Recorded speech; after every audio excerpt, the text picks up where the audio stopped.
Hi, parents. Welcome to our parenting webinar on love and logic. We are your elementary school counselors. My name is May Powell, and I'm the school counselor for Moffett and Peterson Elementary Schools. I am Ani Simonians, and I'm the counselor at Seacliff and Hawes Elementary. And my name is Paul Lennon. I'm the school counselor at Smith and Eder Elementary.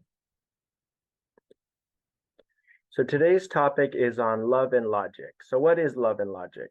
Love and logic is a research-driven whole child philosophy founded in 1977 by Jim Fay and Foster Cline. The love and logic approach believes that children learn the best lessons when they are given a task and allowed to make their own choices when the cost of failure is still small. Children's failures must be coupled with love and empathy from their parents and teachers. This practical, research-based philosophy is backed with over 45 years of experience. Parents can apply it immediately to a wide range of situations. So we had a chance to ask a few of our students some questions regarding some topics that will be covered in this presentation. So here is our student video. Well, my mom always gives me hugs, and sometimes she makes or orders my favorite foods, and she takes me to Disneyland. My mom, she gives me lots of snuggles, and she tells me how much she loves me. They give me hugs and kisses me and stuff. That they give me hugs and kisses. They take me to school. They cook for me. They let me do fun things. We get to do crafts, sometimes watch movies. We get to do fun crafts. Sometimes we get to go places, like sometimes Disneyland, sometimes Chipotle. I think it's fair. Depends. So it depends on the situation? Yeah. I think yes, because then they're showing that they love you. Sometimes. Yesterday, I ate 2 pieces of candy, and my mom said to eat 1 piece on an accident, and she said you can't eat candy for the rest of the day. Do you think that was fair? You don't think it was fair? So you didn't like that consequence, huh? Definitely. If we don't do our homework, we don't get to do fun crafts or watch movies. Normally, I lose electronics, and I either go to my room. Going to timeout, which is very rare now. Do you ever get in trouble? Yeah, a couple times. A couple of times. What happens when you get in trouble? I go to timeout for 2 minutes. Like, no screen time for over a week. Not getting to watch movies and crafts. Or going to your friend's house. Like a little talking with my mom or something, to like voice out my opinions. Or go to my room, but with somebody so that I can just tell them why I did it and like stuff like that. Maybe to take a minute in the corner and like think what to do. My mom decides for me. I would have a choice. I would want a choice. You would want a choice. How come? Because then they don't demand you to do something. Yes. Can you talk more about it? I just don't want to be doing something that I don't want to do. Like sometimes I go to my room and I'd rather lose electronics. Or I lose electronics and I'd rather go to my room. I'd rather them just choose a consequence for me, because they know what I've deserved. It depends what I do, like what happens.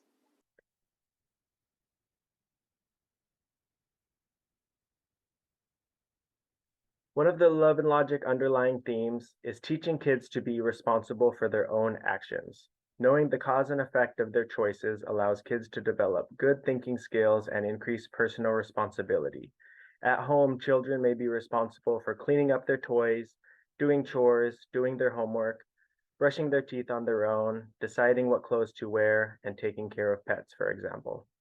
So the 4 steps of responsibility. Step 1, give the child a task that you know that they are able to handle. So explain to your child or have them explain in their own words what is needed to complete the task and how things will look when the task is finished. So step number 2, hope that the child blows it. This is important to allow the child to make mistakes because that is how children learn. This allows an opportunity for the child to have a small, controlled, real-world learning experience while the stakes are still low. The cost of learning and making mistakes in the real world goes up as kids get older. So step number 3, let equal parts empathy and consequence do the teaching. Children need to learn that their bad decisions hurt them. This does not happen when the adult gets angry. Empathy reduces the chance that the child will spend time thinking about the adult's anger.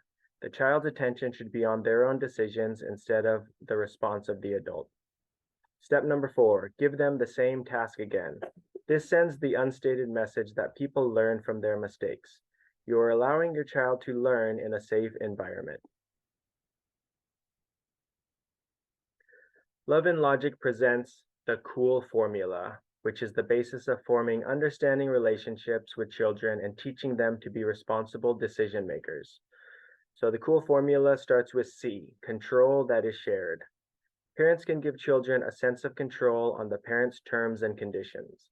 Children who feel a lack of control, recognition, and appreciation will find ways to sabotage their parents and themselves in their determination to get control. This may look like a power struggle, emotional outburst, meltdowns, negative attitudes, or misbehaviors in children. The O stands for ownership of the problem. Parents are not responsible for solving all of their children's problems. Solving every problem for children or rescuing them from every situation they get themselves into is preventing them the necessary learning opportunities. The goal is to guide them through these experiences in a way that helps them develop some habits regarding problem solving and decision-making skills. The second O is opportunity for thinking and decision-making. Every choice that we allow children to make, no matter how big or small, allows them an opportunity for thinking and decision-making. They can begin to weigh the pros and cons of each choice that they make. On the other hand, if we only tell children what to do and expect them to blindly obey every command, opens up the possibility that they will follow others telling them what to do in the future. The last letter L, let empathy and consequences do the teaching. Being empathetic when children fail or have setbacks is necessary for them to understand that failing allows them to learn from their mistakes. They will be vulnerable in the moment, but will know that you are on their side.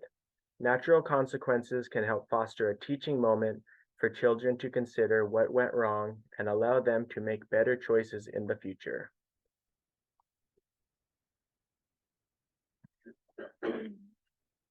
So now let's go deeper into what the COOL formula should look like. So C, as Paul mentioned earlier, stands for control that's shared. A child who feels he has some control over his life will spend little time and energy trying to manipulate and control the parent. A child who feels he has no control over his life will spend much of his energy trying to manipulate the system and the adults around him. Parenting with love and logic helps parents learn to give children control on their terms. Parenting with love and logic helps parents learn to build positive relationships with their children. For example, you still set the boundaries in terms of what is acceptable and unacceptable behavior, but you allow the child to feel like he has some control over his life by giving him choices. As the parent, you are the one who decides what the choices are, so make sure you're okay with either choice the child decides. An example would be letting your child decide if he wants to do his homework immediately once he gets home, or allowing him the option to wait till after snack. Either way, the child must complete his homework before he's given the privileges of doing something fun. So here are some things to consider when giving your child a choice. If your child does not choose, be prepared to choose yourself. Be sure to pick 2 choices you can live with, and never give a choice unless you are willing to allow the child to live with the consequences of his or her bad choice. And remember to remind yourself that you can live with either choice. So O is for ownership of the problem. And as Paul mentioned in the previous slide, parents are not responsible for solving all of their children's problems. Solving every problem for children or rescuing them from every situation they get themselves into is preventing them of necessary learning opportunities. The goal is to guide them through these experiences in a way that helps them develop some habits regarding problem solving and decision-making skills. So now we will talk about 3 parenting styles that most parents fall into.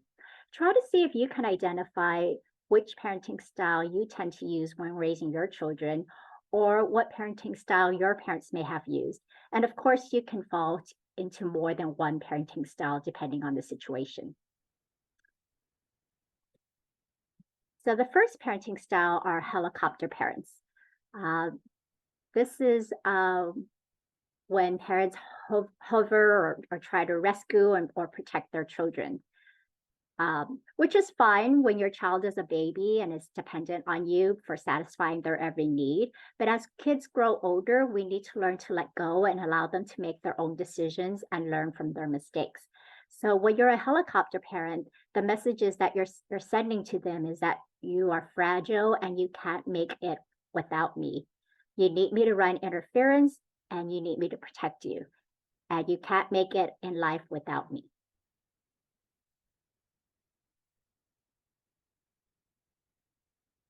So the next parenting style is called drill sergeant. And the problem with drill sergeants is that they can be very demanding and might say things like, you can't, don't do it now or else.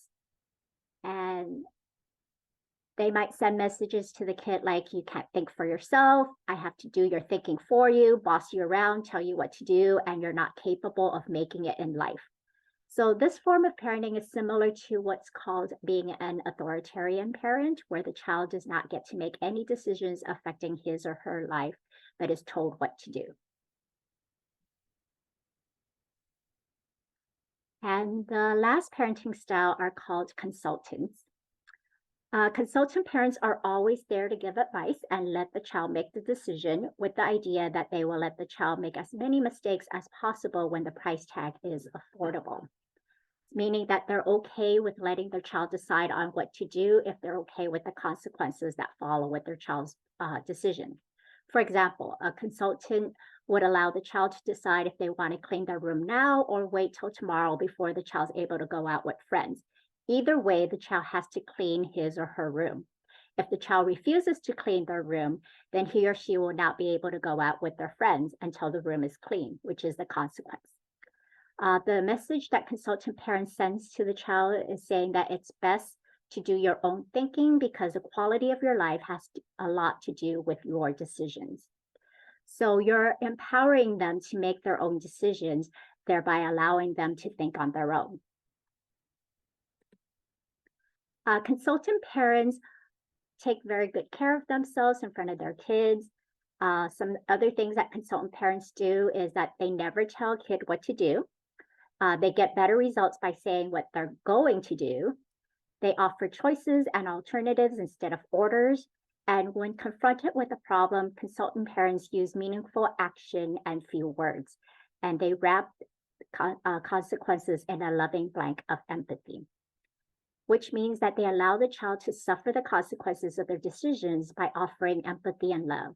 They don't take away the consequences or make it easier for them, but allow them to learn from their mistakes so that their child will learn to make better choices next time.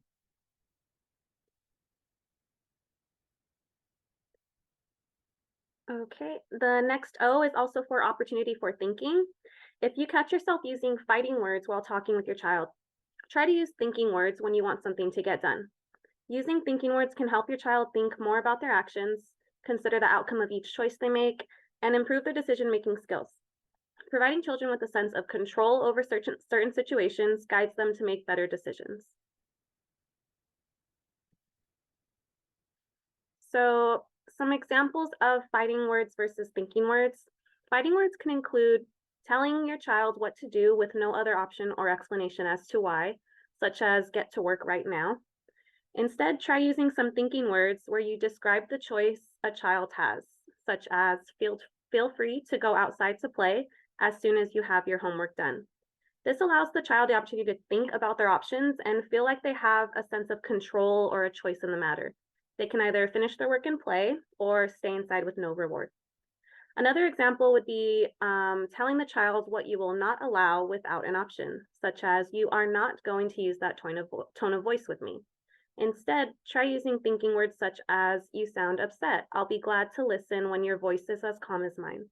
Here, the parent is able to get their point across to the child while also acknowledging their feelings. This child is given the opportunity to think about their actions and also make a choice based on their parents' conditions. So this is also a reminder to use enforceable statements. The key to setting love and logic limits is to use enforceable statements that tell kids what you will do or allow rather than telling them what to do. Always say what you are going to do, not what you want the child to do. In doing so, parents are able to avoid situations with their children that they cannot control. So an example of this would be, instead of saying, be quiet, I cannot hear your brother when you are talking at the same time, you might want to say, I'll be happy to listen to you after your brother has finished talking with me. And then L stands for let empathy and consequences do the teaching. It's important to administer logical consequences to your child with empathy and understanding. If they have made a poor decision, use an empathetic response that is natural and sincere. This can be effective in reducing behavior problems and strengthening relationships. So we want to construct logical consequences rather than giving out punishments for these reasons. A punishment shows that the adult makes the decision and that the adult is the judge. And then the child will most likely feel this imposition of power. And then we also have the logical consequences. So this gives the child an opportunity to be part of the decision making. The child is able to make their own judgments. And then they're also able to see that their parent is modeling problem solving techniques as well. So using the logical consequences, you may ask your child what they think would be good consequences for their actions, allowing them the power just to have a say in what happens after their actions. For empathetic responses, for the best results, we suggest coming up with your own sincere and empathetic responses that you can use with your child every time the need arises. So let your child know that you understand how they are feeling after a certain action or behavior, and then allow them to be involved in the decision-making of the consequence. For example, if your child says, I can't do this work, an example of an empathetic response would be acknowledging their feelings. You sound frustrated. And then you can come back and construct a logical consequence together. That's it for our parent workshop. Thank you, parents, for joining us today. We hope you found this information very useful. And remember, we're always here to help you if you have any questions or concerns regarding your child. So please feel free to reach out to us. And here are our emails. Thank you.